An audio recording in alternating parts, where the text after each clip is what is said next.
Kipchumba Murkomen, if you have forgotten, nobody has any problem with the Kalenjin nation. When the people of Kenya elected William Ruto as president, they knew he's a Kalenjin. If they had a problem with the Kalenjins, they would not have elected him. Nobody has a problem with William Ruto because he's a Kalenjin. People have a problem with William Ruto because he's incompetent. And he's not what he promised the people of Kenya to be.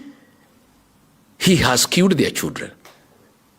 He has abducted their children. He has ruined the economy.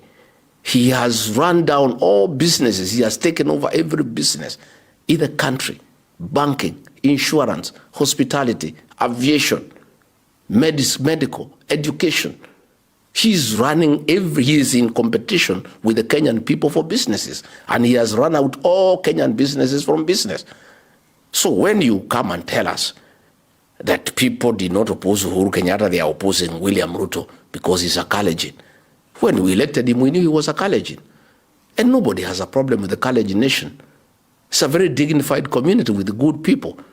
People with proven track record who have served this country with this distinction.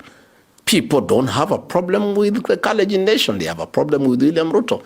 It's unfortunate he's a Kalenjin. There's nothing we can do about it. But don't tell the people of Kenya that. That is thinking people are stupid. People are not. People are very intelligent. And you cannot trivialize such a national crisis into tribalism. Oh, people have a problem with Ruto because he's a Kalenjin. No, it's not the Kalenjins who have stolen from the people of Kenya. It's not the Kalenjins who have killed our children. It's not the Kalenjins who are making profit from fuel to the disadvantage of the Kenyan people.